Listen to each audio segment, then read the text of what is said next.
É muito grande estar aqui, não é?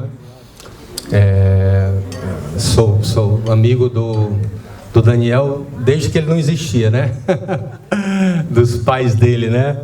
E aí é muito legal a gente estar aqui no Poliglota, né? É muito legal esse evento que o Herbert me chamou, depois eu soube que o Mário Mamed, o Nilton e tantos outros e outras fazem parte desse coletivo, né? Então isso aí é muito legal, tá?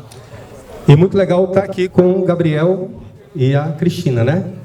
Então a gente pode fazer aqui um bom diálogo, né, acerca do que a gente está vendo hoje na questão socioambiental. Tem pessoas aqui no plenário que também poderiam estar tranquilamente aqui nessa mesa, né? Marília Brandão foi uma pessoa com quem eu aprendi muito, Marília, Wanda, não é? São pessoas muito importantes no movimento ambientalista, né? O Oswald é também um grande pensador nessa área, né? E é muito legal a gente... Esse negócio está sempre falhando, não sei porquê. Deixa eu pegar. Tá boa? É porque de vez em quando ela falha, né? E aí a gente conversar um pouquinho sobre o que está acontecendo, né? Eu combinei mais ou menos aqui com o Gabriel, que o Gabriel vai entrar mais na questão do Brasil, né?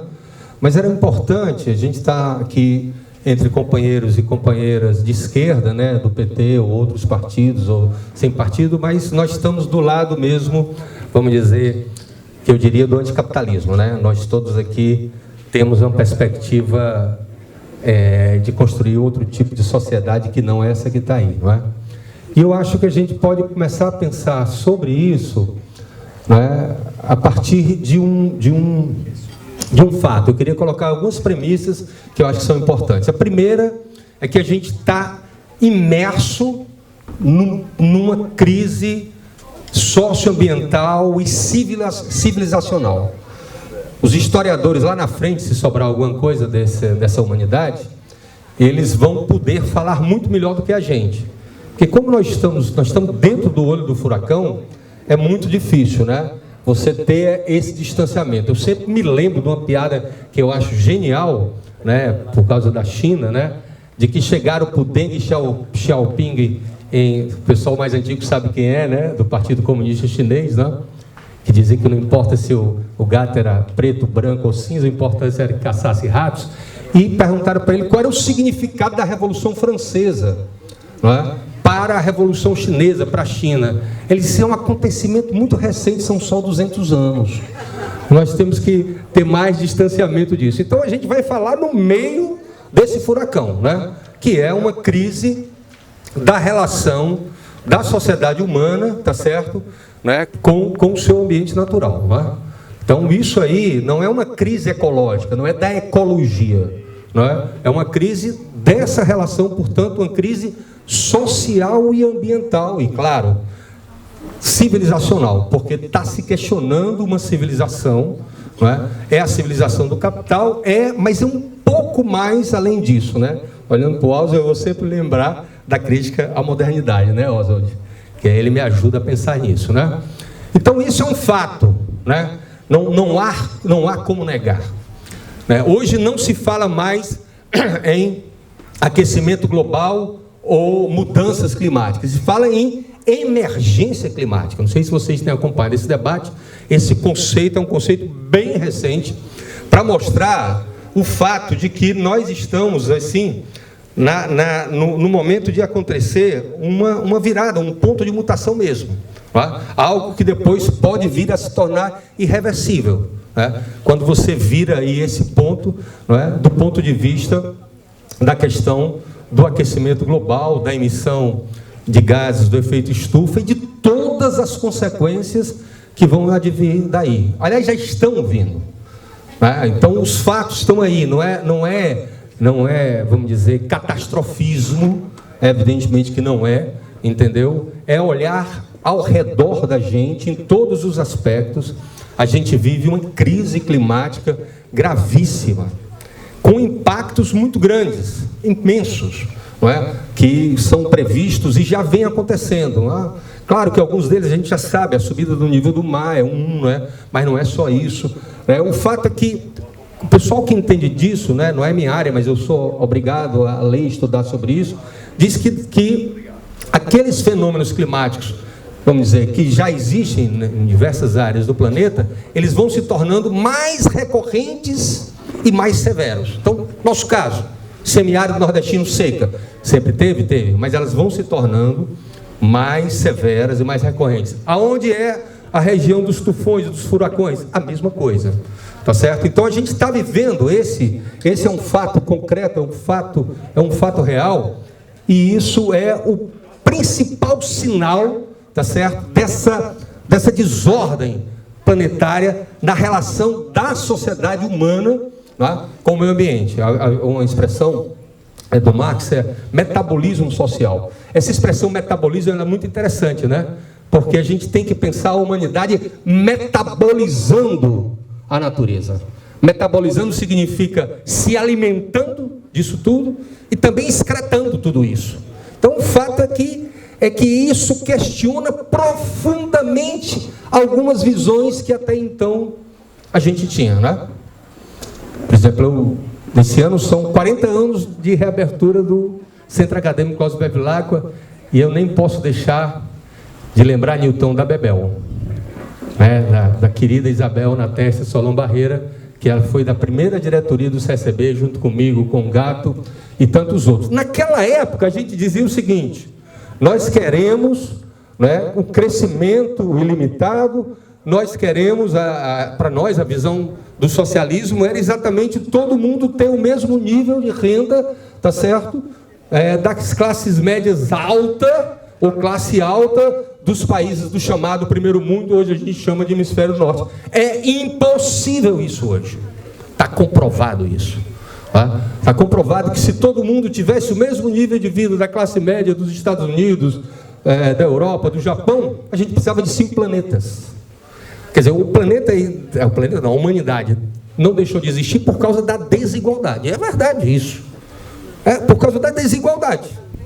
Porque alguns têm esse nível, né, de ostentação imenso e outros não têm, às vezes, nem mesmo o que comer. E às vezes, inclusive, a água também, ela se coloca nessa mesma situação. Então, aí eu estou dando umas dicas, né, para vocês irem olhando, quem não está afeta essa questão, né? Há dois conceitos que se ligam. Um conceito é chamado pegada ecológica, que é exatamente saber quanto a nossa pegada, né, ela utiliza, né, de recursos naturais e o quanto a gente coloca de lixo, de resíduo ali, né? Então essa pegada ecológica, ela acaba levando a um outro conceito, né, que em inglês é o Overshoot Day, que é o dia da sobrecarga da Terra. O que diabo é isso? É o dia em que no ano acaba o que você podia usar naquele ano. Já está em agosto. Já foi novembro. Já está vindo mais para perto. Ou seja, nós estamos gastando o ano de 2020 aqui no ano de 2019. Isso aí é levantado, porque isso é um indicador, né? Você leva o que você consome de matéria, de energia, tá certo? O que você descarta como lixo, então você faz esse indicador. É impossível isso, é impossível. Essa é uma questão que está colocada. O que é que isso coloca para a gente, tá certo? Coloca algumas questões muito importantes. Eu poderia falar do problema da água, tá certo? Que a água, ela pode, com essa questão do aquecimento global, se tornar uma crise maior. Procurem guerras da água, guerras pela água, que você vai encontrar dezenas de citações no Google e livros. Não é? Inclusive um da Vandana Shiva, que é muito interessante. Não é? Então, alguns conflitos do mundo hoje já são... porque na próxima guerra mundial vai ser guerra pela água. Não, é agora.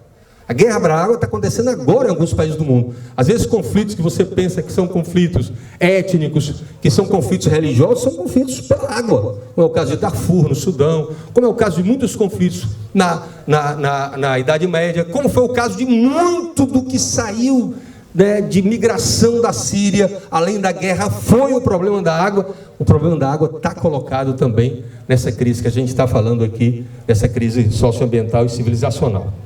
Então, o que é que isso coloca para a gente? Uma coisa muito simples.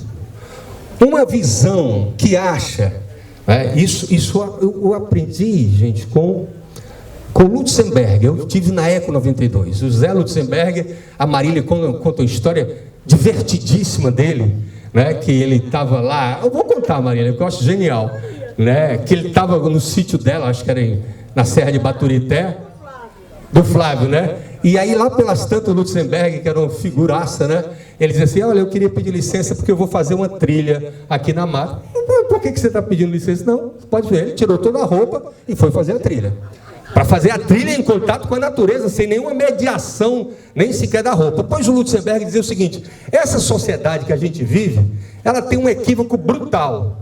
Ela acha que nós temos de um lado uma montanha de recursos naturais que nunca vai acabar, e do outro lado um buraco que não tem fim, onde a gente vai colocar o que a gente descarta. Essa é a visão, né? Se vocês tiverem oportunidade, aí no YouTube, dê uma olhada num videozinho de 1 minuto, 3 minutos, né? Que se chama O Hamster Impossível. É um hamster, né? Que não para de crescer, não morre, portanto, como nós, tá certo? E ele vai devorando tudo, vai devorando tudo, vai devorando tudo. E no final o cara diz isso: olha, os economistas têm que saber que a natureza, a terra, ela tem limites. Mas se você ligar a televisão, qual é o indicador? Se está desenvolvendo ou não? Qual é o indicador? É o PIB, gente. É o crescimento econômico. É o crescimento sem limites. Essa é a visão do capitalismo. Essa é a visão do capitalismo. Então o Lovy, que é um autor que eu recomendo muito a vocês, Michael Lovy, não é? Ele coloca uma coisa muito séria. Ele diz o seguinte: um sistema que causou essa crise que a gente está vivendo, ele não pode solucioná-la. Ele não pode solucioná-la. Porque no capitalismo, a ordem é, na competição, na concorrência, cresça ou morra. Se você não ficar crescendo, quem não é competente não se estabelece. É uma visão bem capitalista, mas é mais ou menos isso da concorrência. E eu atualizo o Lovy em cresça e morra, porque na verdade você está matando mesmo com esse crescimento ilimitado. Aí tem um outro debate, que é um debate super bacana de fazer, que não dá tempo aqui, que é o debate do decrescimento, que é um debate que está sendo feito, evidentemente, quando se fala em decrescimento. E aí tem um livrinho do Sérgio Latouche, não é? O Tratado por um Decrescimento Sereno, Pequeno Tratado por um Decrescimento Sereno. Na verdade, quando ele fala em decrescimento, ele fala, vamos dizer, das economias mais avançadas que já resolveram, não é? Vamos dizer, as suas necessidades materiais. Não é? É claro que, agora, nos países que ainda há necessidade de ter hospitais, de ter escolas, de ter saneamento básico, você não vai dizer, não vai crescer, né? Mas aí não é a visão, essa visão do crescimento ilimitado. Então eu encaro, pessoal, que a gente tem algumas disputas nesse processo que a gente está vivendo. Mais geral, depois aí o Gabriel fala do Brasil, mas o Brasil é uma tragédia, né? Uma tragédia nessa questão, tá certo? Que é, primeiro, nós temos uma disputa grande, tá certo? Com o capitalismo, tá certo? Evidentemente, mas nós temos uma disputa na esquerda também, pessoal. Vamos combinar entre nós, que tem. Não é? A visão que todos nós, de uma forma ou de outra, foram formados, tá certo? Foi essa visão, tá certo? Do desenvolvimento, vou concluir, 5 minutos, né? Do desenvolvimento ilimitado das forças de produção, essa visão. Vamos dizer, uma visão de Marx. Não esquece que o Marx também pensou no metabolismo social, também pensou numa economia circular e tudo mais. Essa visão, tá certo? Faz com que as pessoas acriticamente coloquem a questão do pré-sal, tá certo? Como algo absolutamente necessário, quando a gente sabe que a gente já deveria estar fazendo uma transição ecológica nessa perspectiva. Porque não é possível, evidentemente não é possível em nenhum aspecto se continuar queimando, né, as energias fósseis como nós estamos queimando hoje. Então, um olhar ecossocialista, crítico, ele não vai achar assim pré-sal a melhor maravilha do mundo e nós vamos então explorar isso aqui e os royalties nós jogarmos para a saúde e para a educação, porque você vai estar alimentando o forno dessa caldeira que está aí, que nos leva para o precipício. Então esse é um debate que há que ser feito pela esquerda. Aí eu entro na parte final, que é um debate também que tem acontecido, e aí a minha parte, a parte do direito, eu tenho muito afeto com relação a isso. Nós estamos vendo uma revolução aqui num país perto da gente, do Equador, né? E vocês já viram as notícias, né, apesar de estar ligado ao problema do transporte, do preço da gasolina, mas não sei se vocês veem, quem está conduzindo aquela rebelião são os indígenas. São os indígenas. Por quê? Porque no Equador, na Bolívia e no Peru, as populações indígenas são amplas. Na Bolívia e no Peru, elas são majoritárias.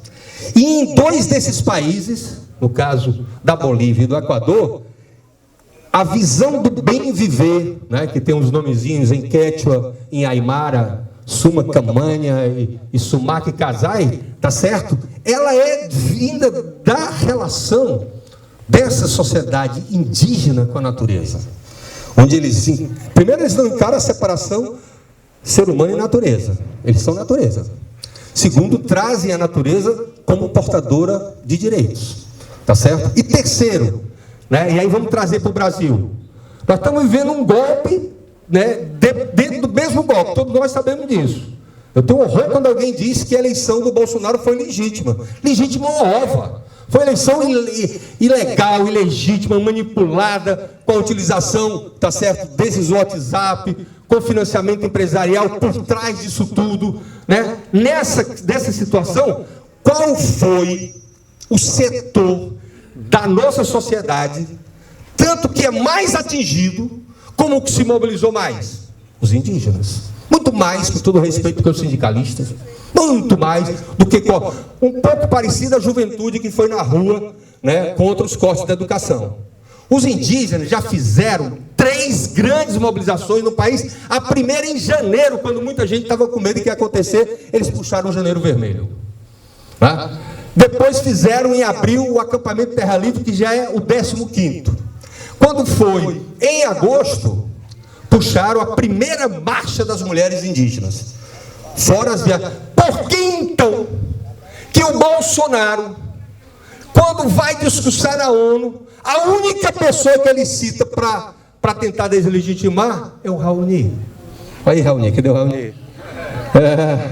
É o cacique Raoni. Porque sabe da autoridade moral de um cacique de quase 90 anos de idade, que ao longo desse tempo tem colocado essas questões todas, tá certo? Ele achando que com aquela índia dele a tiracolo ele ia resolver, acabou o monopólio do senhor Raul, e acabou nada, entendeu? Acabou nada. Agora o Papa está fazendo um sínodo, e são os indígenas que estão lá dando a direção. E a Sônia Guajajara, que é uma mulher fantástica, quem não conhecer, que conheça, que leia, que estude, que assista os vídeos dela, que é a coordenadora da Articulação dos Povos Indígenas do Brasil, para o nosso orgulho do PSOL, foi nossa candidata a vice, era a minha candidata a presidente, viu? Briguei lá dentro do PSOL para ela ser nossa candidata a presidente. Mas ainda não, nem no PSOL a gente está nesse ponto ainda de ter uma indígena, tá certo, como candidata a presidente. Mas há de chegar esse dia também, né? Como vocês dizem aqui, como é o nome do núcleo? Amanhã há de ser outro dia, né? Então amanhã há de ser um dia em que nós seremos governados pelos indígenas e pelos quilombolas. Porque essa é a questão que está colocada para a gente nesse momento. É uma crítica radical. A crítica mais radical ao capitalismo são desses setores.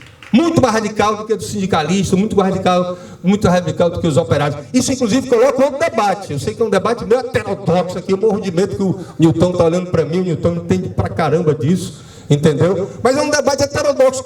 Quem é realmente, nesse momento que a gente está vivendo, a vanguarda? No Brasil, a vanguarda estão sendo os povos indígenas. São eles que estão, vamos dizer, fazendo isso, estão sendo mortos, mas tem uma capacidade de mobilização e, mais do que isso, tem uma capacidade de denúncia lá fora. Eu vou concluir falando sobre isso. Eu escrevi agora um texto que eu estou vendo se a gente publica lá fora, tá certo? Que até foi o Lovi. O Lovi pediu e solicitou um texto sobre a Amazônia. Eu terminei nesses dias junto com um amigo meu da área de agronomia. E eu termino exatamente falando isso. A gente tem que fazer, e hoje eu falei também, esses dias falei com uma amiga nossa que mora lá na França. Nós temos que fazer uma campanha internacional de boicote aos produtos do agronegócio, da mineração. É carne, é couro, é soja, é minério. Porque esses caras só vão entender essa linguagem. Foi isso que derrotou a África do Sul, o apartheid na África do Sul. É essa a questão que se coloca. E é isso que uma jornada indígena vai começar agora, outubro e novembro, né, coordenada pela PIB, percorrendo a Europa todinha, exatamente levantando, né, essa questão do boicote. É isso, pessoal. A gente tem que aprender com os indígenas e quilombolas. Nós temos muito que aprender. Valeu, pessoal. Obrigado. Estava até comentando aqui com a Cristina, fica até difícil falar depois dessa fala do João, né? Deixa eu enrolar aqui, ver se ajuda. Mas eu vou tentar dar um enfoque maior na questão aqui, descer, né? O João falou muito bem de uma questão planetária, global, né? E eu vou descer aqui para o nosso país, estado, município, né? Mas sobretudo nosso país.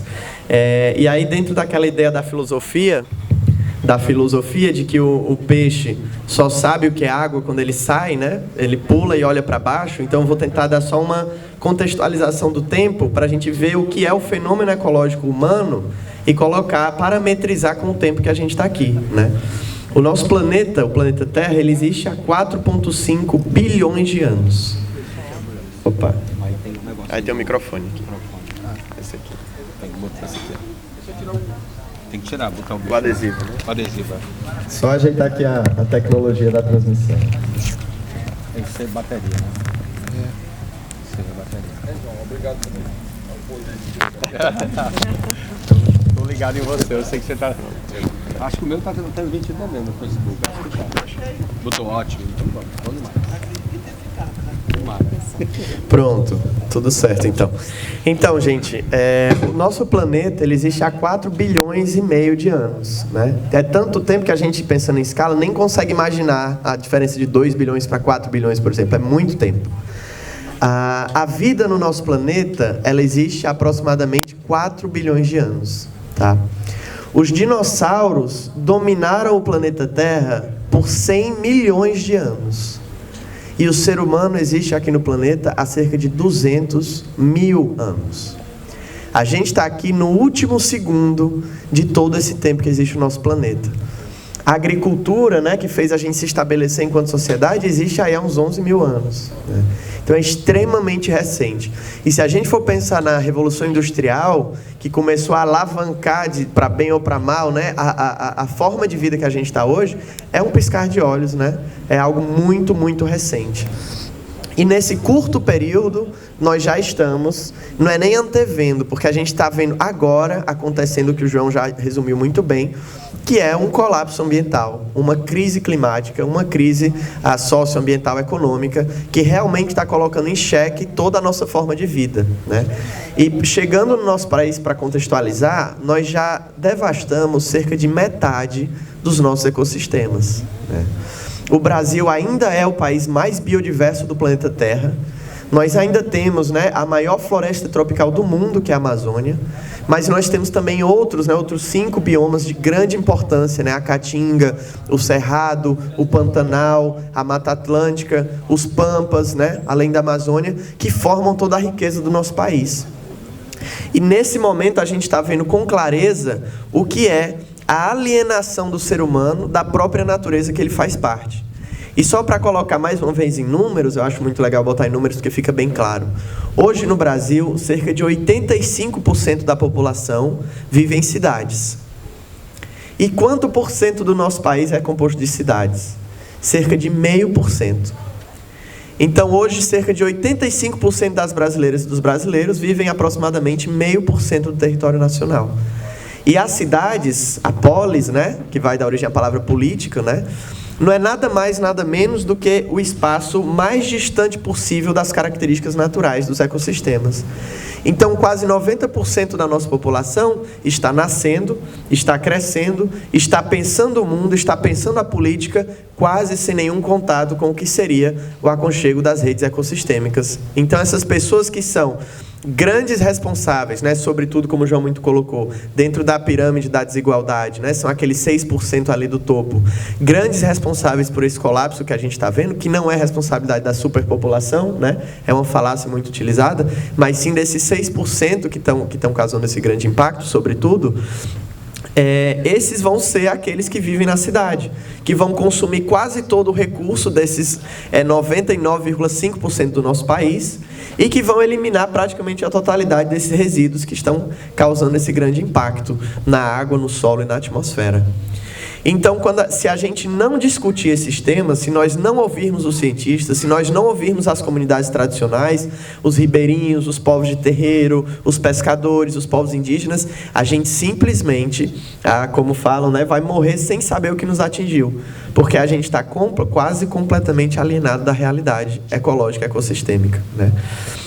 E aí, materializando agora nesse cenário que a gente está vendo, político, a gente teve uma real no discurso presidencial, no discurso do chefe do executivo e de toda a sua, eu não sei nem como chamar, a sua equipe lá, né? Corja, né? Toda a sua corja. Dos seus ministros contra o meio ambiente, né? Ministro contra a educação, ministro contra tudo, mudou o paradigma do discurso. E o que eu quero dizer com isso?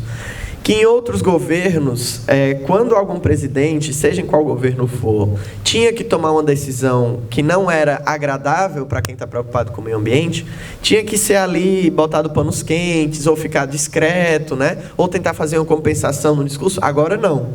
Nós temos um presidente que foi eleito com o discurso de abrir guerra contra a conservação, com o discurso de abrir guerra contra os quilombolas, guerra contra os povos indígenas, guerra contra ONGs, guerra contra cientistas, guerra contra a academia, guerra com o direito internacional, contra os pactos internacionais, né?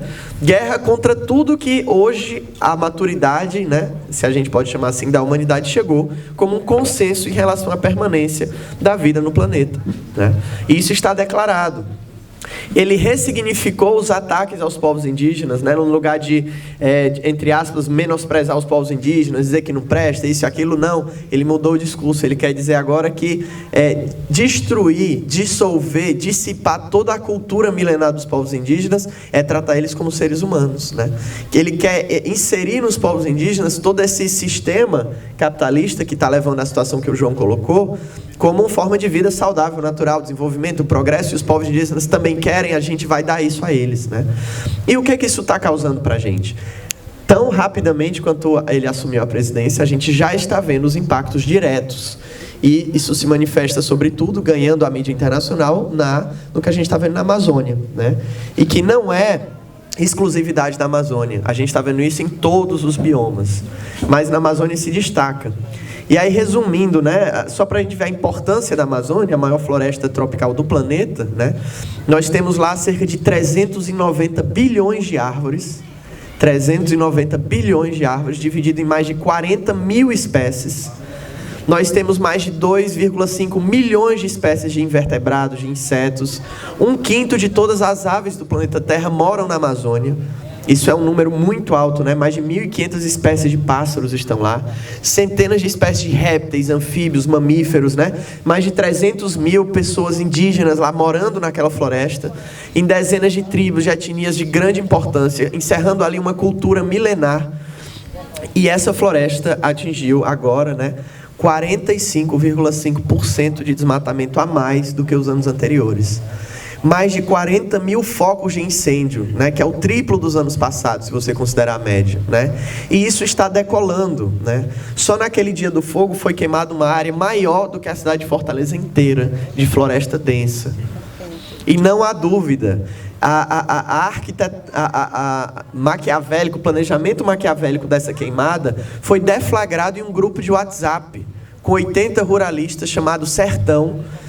A conversa vazou, o Ministério Público Federal teve acesso 3 dias antes do incêndio e contactou o Ministério do Meio Ambiente, contactou a Polícia Federal, contactou todas as autoridades responsáveis e nada foi feito.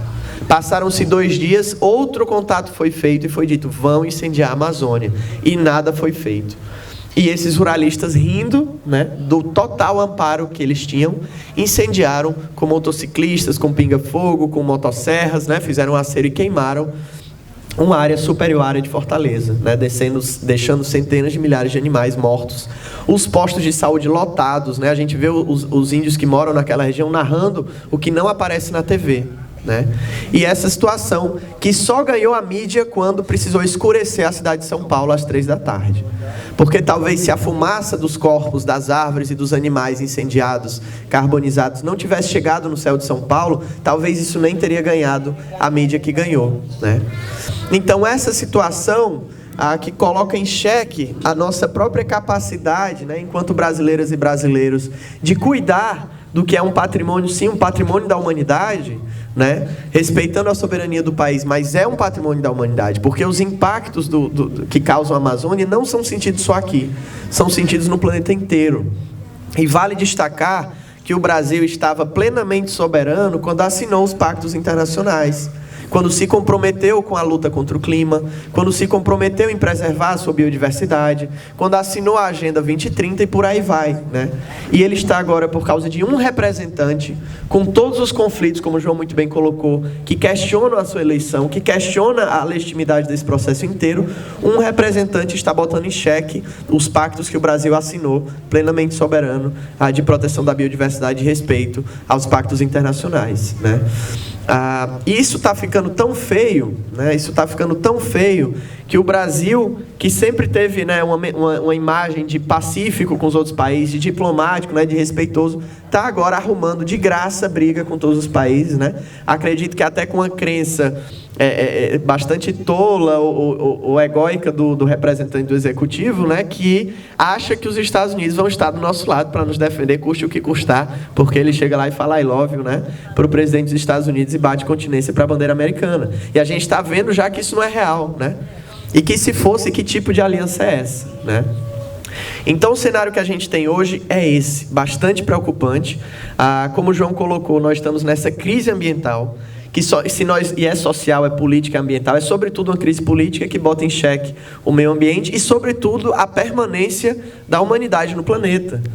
Né? O que está em xeque é isso, né? Com o fim da humanidade, o planeta sofre severas cicatrizes, sofre extinção em massa de espécies, sofre uma mudança ecológica que vão precisar de centenas de milhares de anos para se estabilizar, mas quem vai embora é a gente. O planeta segue, sofrido, mas ele segue, né? E para isso a gente precisa deixar pelo menos imediatamente 90% dos combustíveis fósseis onde eles estão agora, embaixo da terra. Petróleo, gás e carvão precisa ficar embaixo da terra. A gente não pode subir mais 1,5 graus do planeta Terra. A gente tem que manter no máximo estourando isso, né? E aí muita gente pensa, 1,5 graus, né? Muito pouca coisa. 1,5 graus, quando eu saio do ar-condicionado e vou para a rua, sobe 1,5 graus. Mas não é essa a dimensão. Imaginem quanto de energia é verdade. E essa extinção leva com ela o que a gente chama de serviços ecossistêmicos, que são aqueles serviços que o meio ambiente presta de graça para a humanidade, né? A citar, tem uma pesquisa muito, muito famosa, feita pelo Constanza, em que ele tentou traduzir para valores econômicos quanto que a natureza presta de graça para a gente de serviço, e chegou ao número de 33 trilhões de dólares ao ano que nós teríamos que gastar se a natureza não trabalhasse de graça. Com filtração do oxigênio, com a limpeza das águas, com o sumidouro de gás carbônico e outros gases de efeito estufa que a natureza faz, né? Com a produção dos gases que a gente usa na respiração, com a polinização do agronegócio. O agronegócio, só diretamente conectado com as abelhas, só com a polinização de abelhas, já lucrou 42 bilhões de reais. Sem as abelhas, ele não teria lucrado 1 centavo disso, né?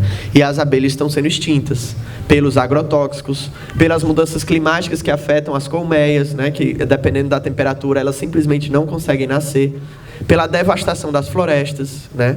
O que os estados estão gastando com a saúde por conta das arboviroses, zika, dengue, chikungunya e tantas outras que decolam quando tem desmatamento. O nome arboviroses não é por acaso, arbo vem de árvore, né? De floresta. São essas viroses viroses que não existiam antes do desmatamento e que decolaram com essas espécies entrando nas cidades, que nunca entrariam se a gente tivesse também preservado esses sistemas, né? O mosquito Aedes aegypti, o mosquito Aedes rotundus e tantos outros se adaptaram recentemente ao ambiente impactado. Eram animais totalmente das florestas, né? Obrigado. Então esse é um contexto que a gente está chegando agora, né?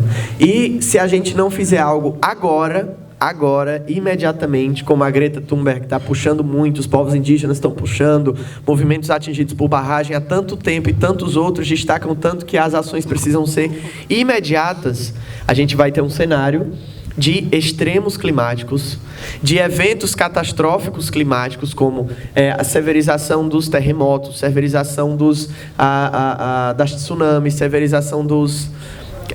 fugiu agora a palavra... dos ciclones e por aí vai, né? Que estão já... ondas de calor, né? Que levam centenas de pessoas a óbito em países que têm essa severidade. Isso vai acontecer cada vez mais rápido, né? Isso já é um cenário que a gente está vendo no dia a dia. E para a gente agir agora, a gente precisa se inspirar nesses povos, nessas pessoas que já estão agindo há muito tempo, né? Como o Alexandre Costa fala, né? Os povos indígenas, eles já viram o fim do mundo. O mundo como eles conheciam já acabou. Eles resistiram ao fim do mundo e estão agora no cenário pós-apocalíptico, falando, né, para o homem branco onde ele vai chegar, né? Ele já vem falando isso há muito tempo. E agora os cientistas estão assinando embaixo e dizendo: é isso mesmo. A gente está caminhando para isso mesmo. E isso é um consenso. A emergência climática é um fato científico. Não há dúvida, né? Não há dúvida que a gente está nesse cenário, né? Não há dúvida que a gente está caminhando para um abismo e que o capitalismo está jogando combustível diariamente nessa locomotiva, né? E que a gente não pode mais jogar esse combustível e precisa pensar meios de saída, né? Então, assim, a luta contra os combustíveis fósseis, a luta pelo desmatamento zero, né? A luta pela transformação na nossa dieta é algo que às vezes a gente pensa como um floreio, é legal, vegetarianismo. Não, é algo muito sério. A gente precisa boicotar a indústria de alimentos, né? 80% do desmatamento da Amazônia é pecuária. Exatamente, 80%, como o João está falando, do desmatamento na Amazônia é a pecuária, né? Hoje, mais de 90% da biomassa de mamíferos do planeta é boi e gente. Só 10% são os animais silvestres, né? As aves do planeta Terra, praticamente a totalidade da biomassa que existem é galinha, né? Então, assim, isso está causando uma transformação muito séria. E para finalizar, eu queria dar isso. Nós, enquanto esquerda, precisamos centralizar o debate ambiental. Esse debate do ecossocialismo, ele transpassa em todas as pautas. O debate da justiça ambiental, da justiça climática, dos refugiados ambientais, refugiados climáticos, do colapso ecossistêmico, ele transpassa em todas as pautas. Por quê? O cenário de exterminismo, né, como colocam, é o cenário em que você tem muita desigualdade, pouquíssimo recurso e pouquíssima área para colocar os resíduos. É o cenário que a gente está caminhando para chegar. E todas as lutas sociais vão chegar ao extremo da barbárie com o cenário de exterminismo ambiental. E a gente precisa centralizar essa pauta e trazer para todas as pautas da esquerda essa questão ambiental para imediatamente, né? Obrigado a todo mundo e vamos em frente.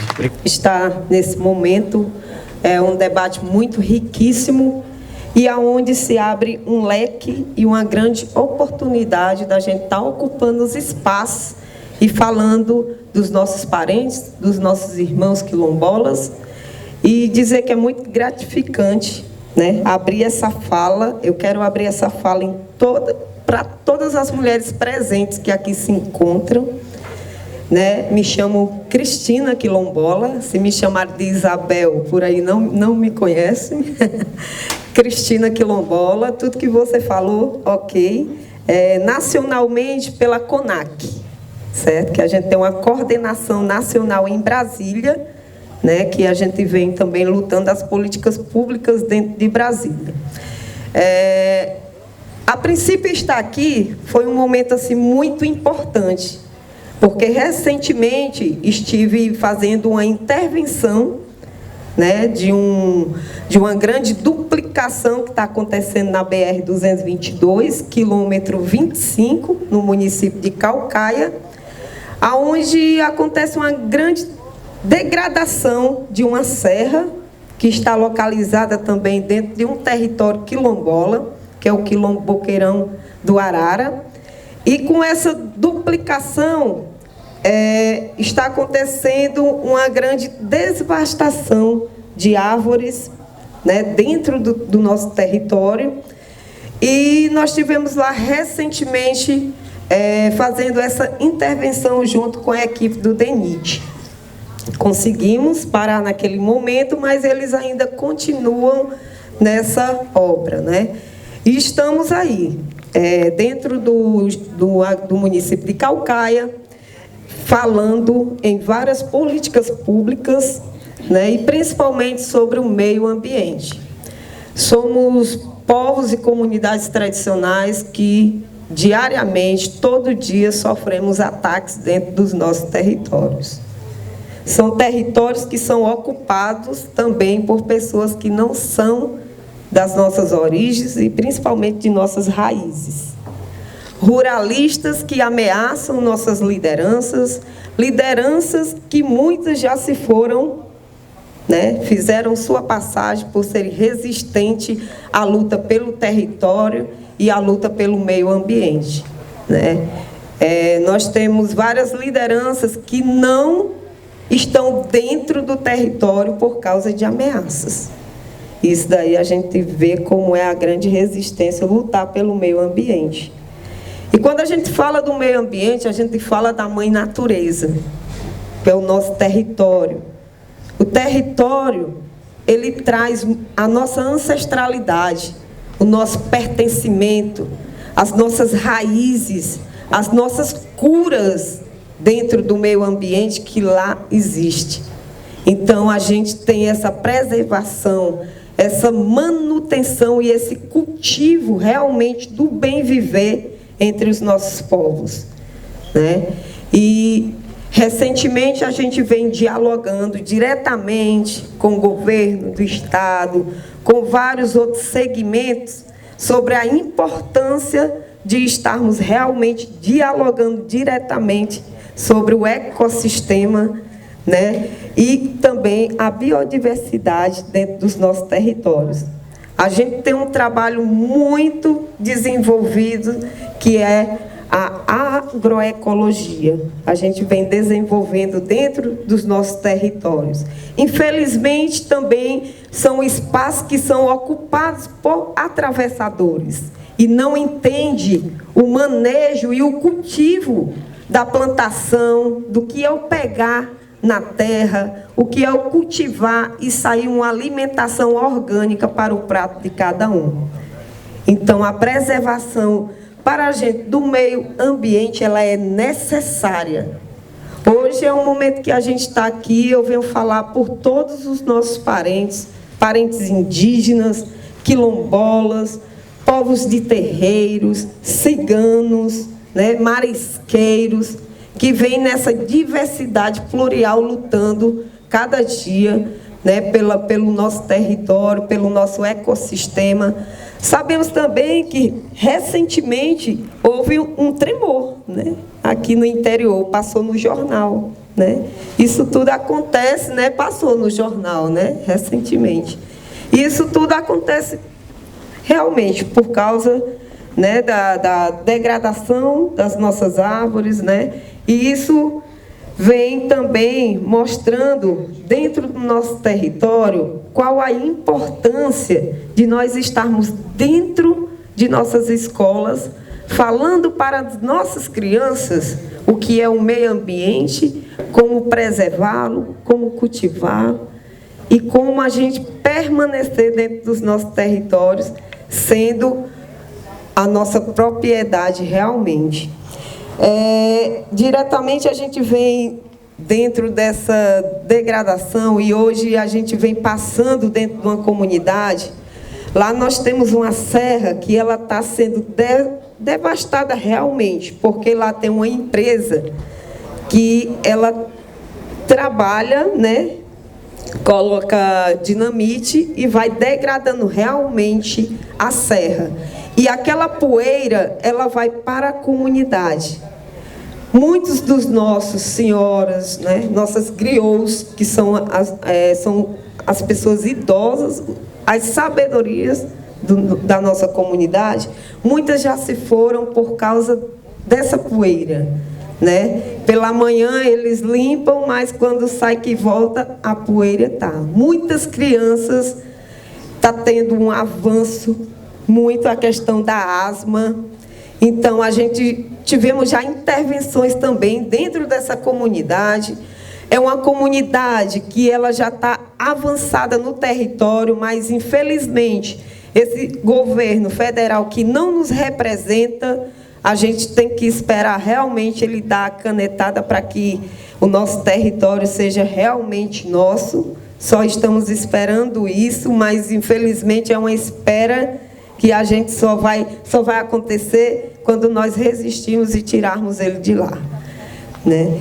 E hoje a gente vê essa manutenção dentro das comunidades, e a gente vem realmente lutando contra os ruralistas que vêm desmadeirando o nosso território. E lá, sim, é utilizado o capitalismo, é muito grande nos nossos territórios, né? A gente tem uma comunidade também, que agora eu vou estar presente a eles lá, é a comunidade do Cumbe, né? Que a comunidade do Cumbe, ela vem lutando por causa daquelas torres eólicas e muito mais, que é uma comunidade muito rica, né? E que alguns de direita têm muito interesse naquele território. Então, já teve muitos conflitos, né, várias ações voltadas àquela comunidade.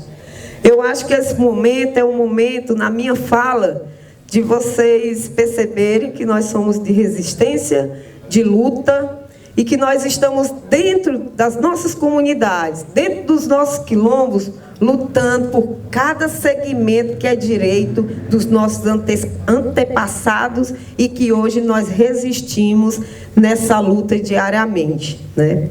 E aí a gente vem nesse coletivo humanitário, realmente de entendermos, porque a cada caminhada é um processo de conhecimento de cada um de nós. E nessa caminhada a gente constrói as nossas lutas e nossas lideranças nessa de perceber a diversidade e uma democracia que hoje nós aqui estamos fazendo, pautando sobre o meio ambiente, sobre o nosso clima. A gente vem sofrendo muito grande, é uma sofrência muito grande mesmo, a falta d'água. A minha comunidade, ela passa de 2 semanas sem ter água. Resiste algumas porque tem cacimba, algumas tem um poço, mas é muito, a gente luta bastante pela água. A água é vida também dentro dos nossos territórios, né? E a gente tinha uma água que ela vinha do Icaraí e foi retirada da nossa população, da nossa comunidade, para abastecer o porto de Pecém. E isso daí a gente vê que a siderúrgica, o capitalismo novamente, né? Então a gente vem nessa luta, nessa resistência realmente pela permanência da nossa humanidade, a permanência dos nossos povos originários, dos nossos povos tradicionais, resistindo a cada instante, né? Hoje, o movimento, ele acompanha 87 comunidades quilombolas aqui no estado do Ceará. No meu município, somos 10 comunidades quilombolas. Dentro dessas 10, já são 9 quilombos reconhecidos realmente pela Fundação Cultural Palmares. Hoje também a gente está passando por um momento que é sobre a questão do CAR, o Cadastro Ambiental Rural. Estamos numa luta, porque o governo ele quer que a gente realize esse cadastro individualmente. E a gente não queremos individualmente. Por que que ele quer individualmente? Porque com o decorrer e a gente for fazer os nossos processos territoriais, vai prejudicar a nossa titularização e o território que ele é coletivo. Então, a gente vem num debate diretamente com os movimentos. Agora, no dia 21, estou indo para Brasília para debater realmente sobre o CAR quilombola coletivo, porque a gente só vai aceitar se for um cadastro ambiental coletivo de todo o território. Então, nossas comunidades estão prejudicadas a financiar o Pronaf, a financiar o Crédito Amigo, aonde nós temos umas bases de dar a permanência dentro da agricultura, dentro das nossas criações, e é isso que hoje esse governo ele vem atacando. E ataca principalmente nós mulheres. A gente, todo dia, a gente luta dentro, a gente tem uma resistência junto com as nossas mulheres, de empoderá-las, de fortalecê-las, de terem, sim, um pertencimento ancestral e a sua identidade plena de ser uma mulher negra, de ser uma mulher quilombola, porque cada dia a gente também sofre o racismo e o preconceito. Muitos acham que a Cristina Quilombola vai vir uma negra, aquela negra bem, que vem de turbante, né, que vem com a cáfita, que vem com a sua vestimenta, né? Como também os povos indígenas, né? Que já vem com cocá, que já vem, e vários outros parentes nossos que estão nessa representatividade dentro aqui do estado do Ceará. Eu queria passar essa fala diretamente para vocês, agradecer ao Herbert, né, agradecer ao Eduardo ali, que sempre vem também dentro dos segmentos das comunidades tradicionais, e eles sabem também da nossa luta, agradecer o companheiro Luiz, que também vem também nessa caminhada democrática, e dizer para vocês, deixar uma mensagem para vocês, que quando uma mulher quilombola tomba, o quilombo se levanta com ela. Então, todas as mulheres têm que se levantar juntas. Obrigada.